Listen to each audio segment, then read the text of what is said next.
All right. Welcome to Conspiracy Corner Podcast, everyone. This is Abe, your host, with my co-host, Lammy Chillmeister. Today is October 29th, 2024. I am back in the saddle again. Like I said, I got stuck on my GTA that I've been playing, so I haven't been sitting there playing video games, which is good because I need to keep podcasting, you know. So, intro. The other day I had a aggravating, weird experience. So you guys know I sit here before work and I podcast because I get up early. I have time, and usually what I'll do is roll cigarettes and watch like The Quartering or Russell Brand, or just listen to Tinfoil Hat podcast, try to see what's going on conspiracy-wise in the world. Try to figure out and decipher the truth of what's going on in the world. And then I come to work, I'll eat, and podcast. So, I have autoimmune deficiency. So I have days that I don't feel good. It is what it is. Basically, the way the doctor described it was, in layman's terms, my white blood cells are bored and overactive. So this is crazy. I know this sounds weird. Like, I don't go to the doctor much, like ever. I think I had a physical a couple years back, just a basic physical. I really don't go to the doctor. I don't go to the dentist. I don't go to the doctor. I just live naturally. I live naturally and I'll die naturally. But hang on just a second. So, you'll see why I'll tell you why I'm recording down here, because I'm going to get into that. Might be kind of a long intro, but you'll find it entertaining. So basically, I think it's because I'm not vaccinated like everyone else who takes this like flu shot and all this other shit every year. And I think where I became anti-vax in high school, and I'm no longer anti-vax, by the way. I just would rather not take most or any of them.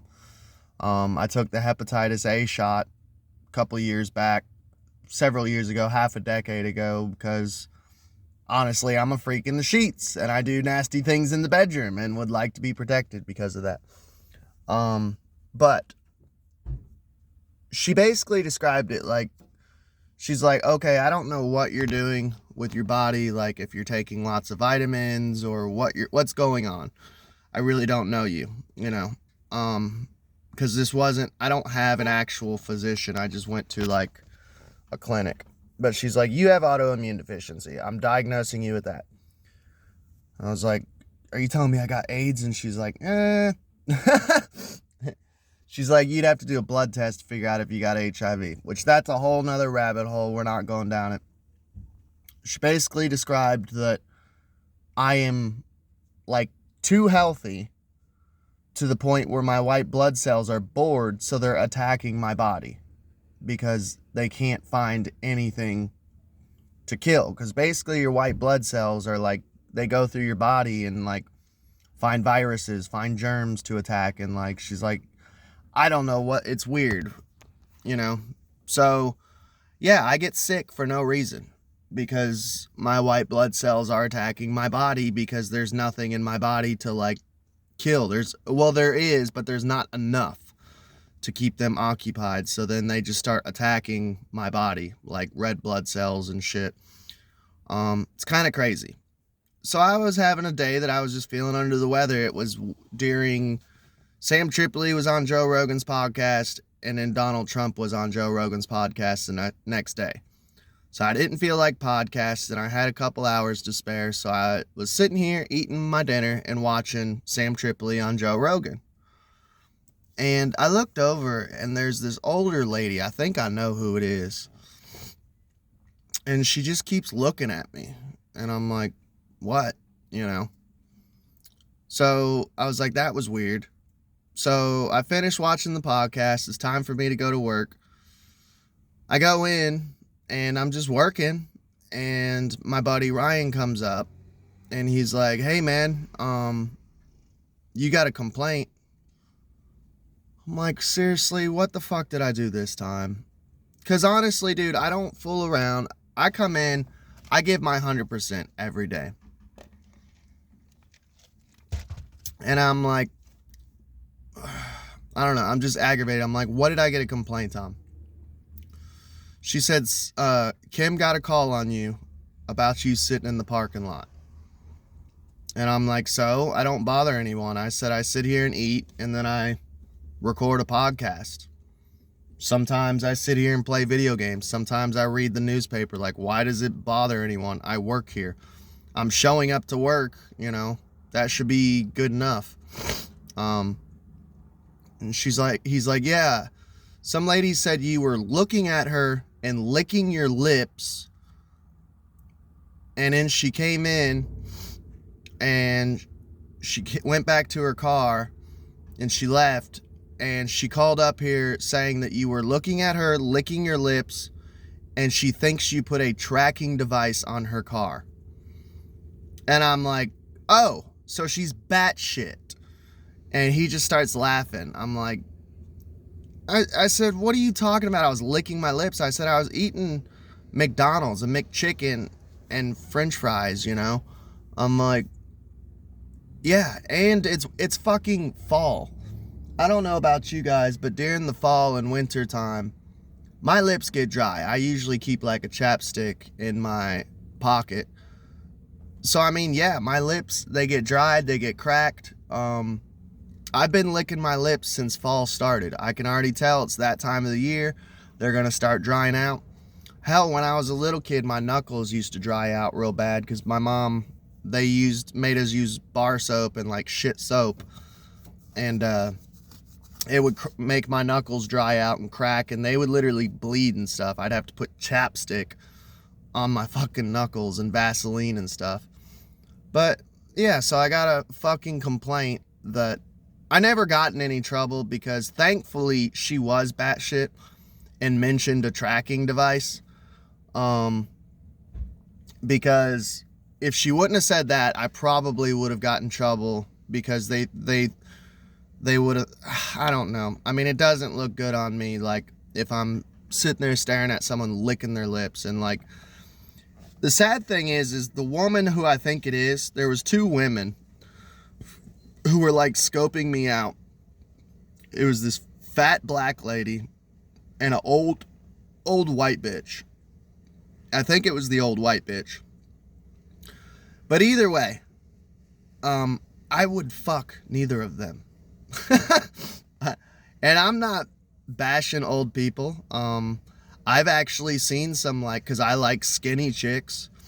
I've seen some skinnier older women, you know, like 50, 60 years old that I'm like, ain't gonna lie, I would get on that. If I was single, I would tap that, you know.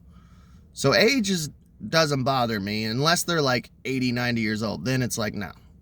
But and I don't have a problem with race either. But I don't like fat chicks. And I don't like super old chicks. And this lady was like just a nasty old white woman. And honestly, like a fat black lady that I wouldn't stick my dick in. So it's a little insulting to me of like, hey, now I got better class than that. Like, I'm not a bad looking dude. I'm 33 years old. I'm middle-aged. I'm missing some teeth. I got a receding hairline, but I'm not hideous over here. I could do better than that, but I don't know. I figured I'd share that with y'all. These are the risks that I take podcasting for you all. Let's get on with the show. Here's something that I wanted to talk about. Voting is going on right now. And I've got a shit ton of subjects. I don't know if we'll get into it today. We might get into it next episode. I don't know. We'll see. I have plenty of topics, man. A lot of conspiracy stuff been going on. So I should have an episode out tomorrow too. I got at least 3 episodes in the mental bank. Not actually in the bank, not recorded already, but in the mental bank. I got 3 or 4 episodes planned. So,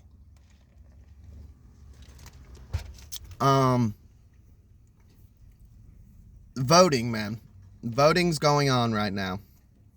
And I've noticed that the left and the right, they do the exact same things. And the right will get on, it's usually the right that will do it. The right will get on to the left and make fun of the left, but then the right will do the exact same shit. Like, people, for one, I want to talk about voting, politics, religion, and spirituality, and dating and stuff like that.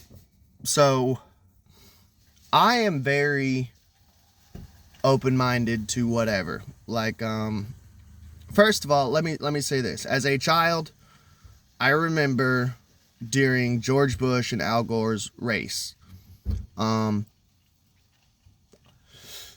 in school, I was in elementary school.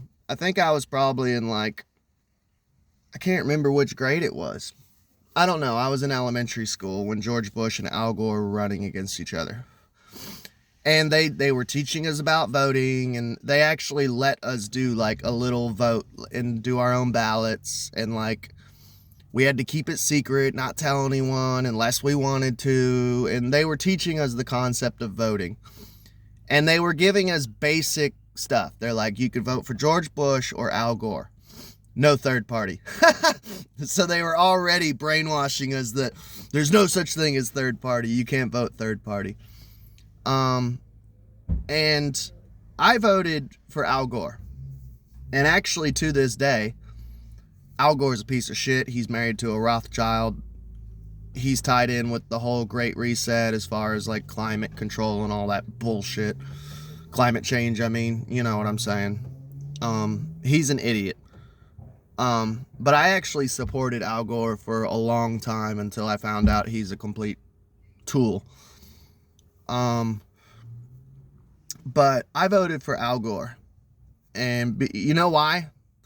Because I liked the color blue more than red. And I like the donkey, the animal, more than the elephant. I've always, as a child, just thought elephants were kind of ugly, weird-looking creatures. And I think horses and donkeys are cool. I actually like elephants now as I've gotten older. I think they're sweet, and I feel bad for them and stuff. So that right there should tell you the mindset of children. First of all, I always try to keep in touch with my inner child. I've been called immature before. I am a little immature. I get it. I am, but I'm not, you know. I always try to keep in touch with my inner child, you know. Hell, I took 3 or 4 days off to just play video games, you know. I don't really do that type of stuff very often. You guys know me. When I'm on the grind, I'm on the grind. I'll podcast every day. But that should tell you the mindset of a child,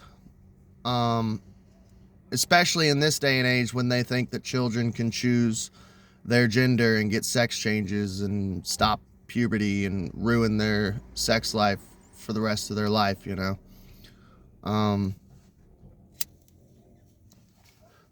You know, that's a little side rant, but I got excited about voting, and I remember going up to my parents. We were riding in the car and stuff, and I was like, who are you all voting for? And they said, oh, you're not supposed to ask that. And I went, what? Why? Am I in trouble? And it's like, no, you're not in trouble, but you're not supposed to ask that. And I said, well, what about if it's your wife? And my dad said, we don't tell each other unless we want to. You can ask your wife, hey, do you care if I know who you're voting for? You're allowed to do that, but they have the right to tell you no. And my parents were not perfect. My dad was abusive. My mom, she's I love my mom, but we're estranged. My dad's in prison. Me and my mom are estranged. We fight tooth and nail every time I can sit there and call her and just check up on her, which I stopped doing because every single time she would try to turn it into a fight. And I just refused to fight. But I always respected them for that. And I remember that moment, and I was like, when I get married or get in a relationship, I'm going to instill that into my relationship, that rule. And me and my wife, my current wife, were very unpolitical when we first got together. Like, when we first got together, I was like an anarchist punk rocker. I knew that Bernie Sanders was kind of cool. I didn't vote because I was too lazy and I was in the depths of alcoholism at the time. But I did actually listen to this. I did support Hillary Clinton. And here's why. I didn't know about Pizzagate yet. I didn't know all that evil shit. I was still in the mindset that the Democrats are better than the Republicans. Now I've completely changed. Both sides are still evil. But I grew up during the Bush era, so the Republicans were always the bad guys. They were always pro-war, pro-Israel, pro-bombing the fuck out of brown people. And then we come to find out Obama gets in power and he's like the drone king, you know? Now the Democrats are pro-war. It's insane. Everything's like flipping and flopping, and it's hard to keep up. But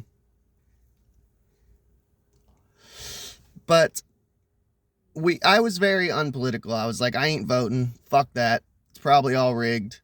I'm an anarchist. And my wife knew that. And she didn't care about politics either. And I was pro-Hillary because Hillary was super into the whole alien thing. She was like talking about wanting to go to Mars. And this is back when I believed in space exploration.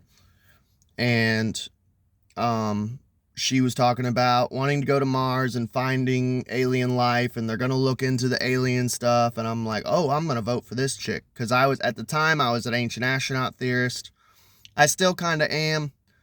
That's a whole nother rabbit hole. I'm not going to get into the huge this, and this about it. Oh,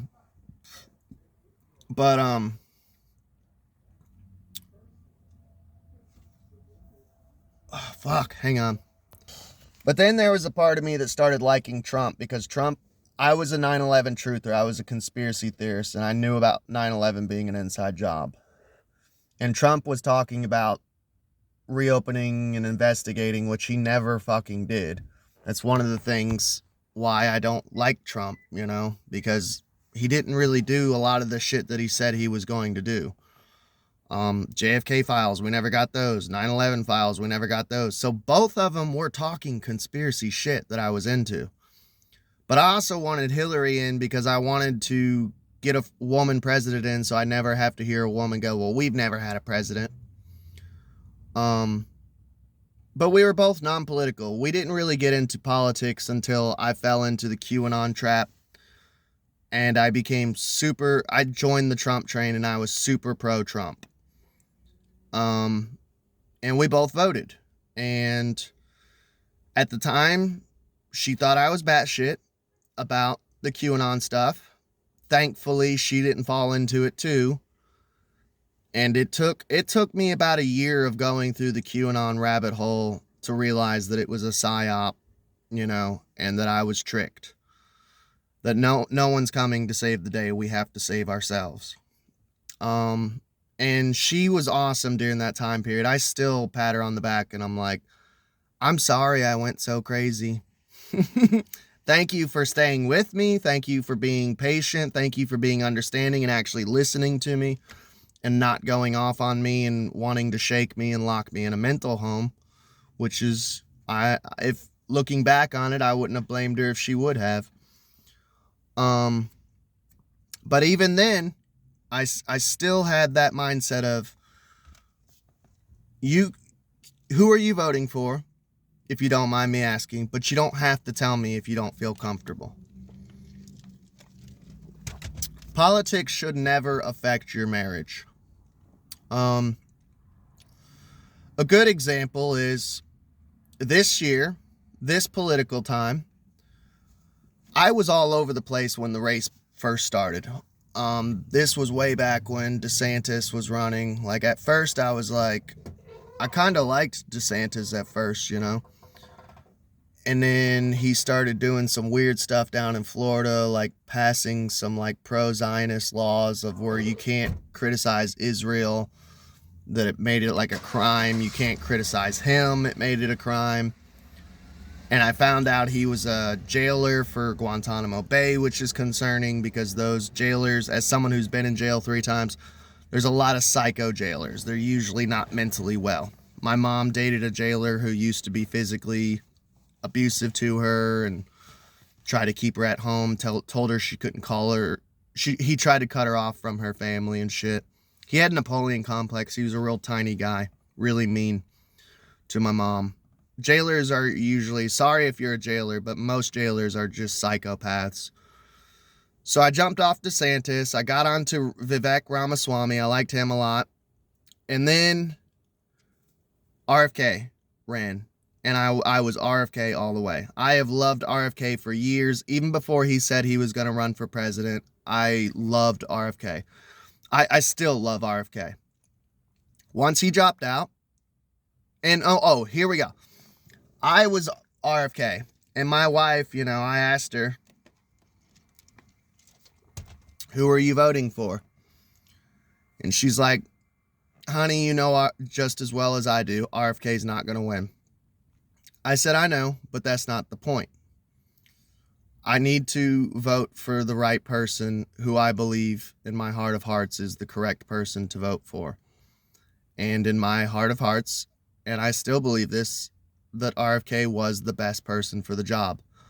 And it wasn't choosing the lesser of two evils. He just, sorry if you disagree, but, you know, I think he would be the best president right now, RFK. And she's like, I'm voting for Trump. And I was like, okay. We didn't fight about it. It has never been brought up. I've brought it up before of like, hey man, you know, like, I know you're voting for Trump, but like, and I told her too, just please check out these couple videos, because RFK has a YouTube channel. And I would show her all these videos of all this shit that RFK was saying. And I would watch Trump videos too of shit that he was saying. And slowly but surely she started coming over to the RFK team. And I even told her, I was like, look, if you want to vote for Trump, that's cool. You know, I'm fine with it. And I even told her, look, man, even if you want to vote for Biden, you know, vote for Biden. Vote for Harris, whatever. I was like, that is your right as an American to vote for whoever the fuck you want. And I'm not going to judge you. I'm not going to argue with you about it. Politics has never been a huge issue in our lives. But then again, we're normal people. And yes, I will use the phrase normal. I don't see super right-wing conservatives as normal people. I see them as freaks. But I also see super left liberals as freaks too. Me and her are both like classic liberals. We're not racist. We try not to use hate speech. We try to censor ourselves. We don't believe in censorship, but we think it's everyone's duty to not go around saying N-word, N-word, faggot, faggot. Like, you don't be mean. We censor ourselves. We try to censor intrusive thoughts, you know. I'm not gonna lie, I have horrible intrusive thoughts. You know, I'm sure at the end of the day, I still have some like sexism in me, like little bits of sexism, little bits of racism, little bits of, I'm not perfect. No one's fucking perfect, man. You know, especially, I believe that everyone should be made fun of. I'm a huge fan of comedy, so I make bad jokes sometimes that are not healthy, not good jokes, you know, but like we're just normal in the middle of the road people. So we've never had that issue of politics coming up. But I know people out there who literally, and the right is just as bad as the left. The right will make fun of the left for like liberals saying, I'll never date a conservative. But they say the exact same shit of like, I'll never date a liberal. I'll never date a feminist. Which I did date a feminist before. I actually did a whole episode on it. A huge long story. I'm not going to rehash it here because I did a whole episode on it. Trying to remember the name of the episode. Give me just a second. I don't remember. It's a Blue Pill podcast episode. If I knew, I'd tell you to go check it out because it's actually a good episode. I think it has something to do with Me Too. Like, I was Me Too'd or something like that.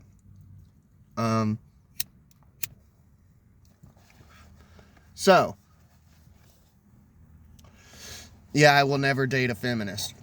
Unless they're like first or second wave. I have no problem with first or second wave feminism. I have a problem with third and fourth wave feminism.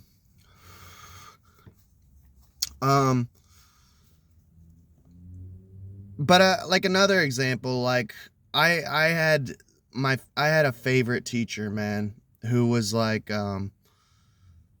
she was awesome. She ended up giving me a CD. She ended up visiting at the bar that I worked at years later. Their whole life story was like rough. Like she was married to an alcoholic who was a science teacher. We watched Osmosis Jones in his class like a billion times in 1 year because he was always hungover, had the lights off, chugging coffee, didn't want to teach. So we just kept watching Osmosis Jones. They ended up splitting up and stuff, but while they were married, like one was voting for Obama, one was voting for McCain. One was super Republican, the other was super Democrat. They never let it affect their marriage. They had both signs in their yard. They never let it affect their marriage. I guess the point I'm making is I see this a lot going on of like politics is splitting up families. It is splitting up marriages. And it's so fucking sad because like Sam Tripoli says it all the time of like, you don't even know these people. You don't know. And I'm saying this from the guy that I liked, RFK. I don't know RFK. I think I know a lot about his past and stuff, but behind closed doors, you don't know this person. RFK could be a wife beater. He could be still on drugs. He could be, you know, a sex addict, whatever. He could mistreat his wife, whatever. I don't know. I have known people who I thought were amazing people, and then come to find out behind closed doors they were complete monsters. I don't know. And people are like splitting up marriages, splitting up families. I'm not hanging out or talking to grandma anymore because she's into Trump. It's just sad, dude. It is sad. And this is what they want. It's divide and conquer.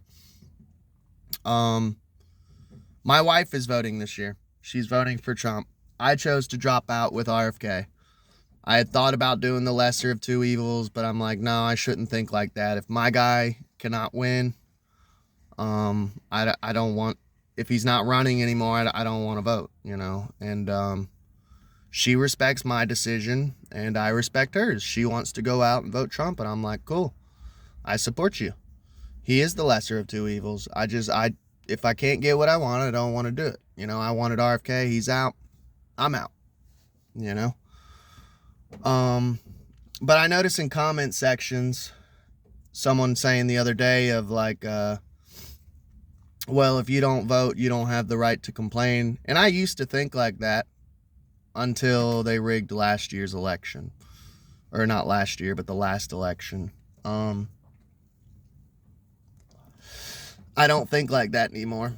Because it's like, well, no offense if they're going to rig it. You know, I do kind of understand the mindset of like, what's the point? And I'm not trying to leave y'all on a negative note, but that whole phrase does no longer apply. And by the way, they've been rigging it almost every election. I didn't know until I checked out. There's a tinfoil hat episode. If you can find it, I don't know the name of the episode, but Sam Tripoli had on this guy, and I've mentioned it multiple times on this podcast because it was such a good episode. Sam Tripoli has had this guy on, and he laid it out how like almost every election has been rigged since like the 1800s. So it's nothing new. The last election was when my eyes opened and I seen it. I was like, oh shit, they're rigging this shit. It was blatant, but they've been doing it forever. JFK rigged his election to win. Luckily, he was a good guy, but he cheated, you know? That's all I wanted to say. Don't let politics ruin your marriage. Don't let politics ruin your relationships with family. And it's okay if your spouse is voting for someone else. I just wanted to say that. And I'm sure people will comment, oh, you're a cuck, you're a weirdo, you need to be the man of your house, blah, blah, blah. Well, I am the man of the house. If you knew the things she does to me in the bedroom, I'm doing just fine. Y'all have a good day.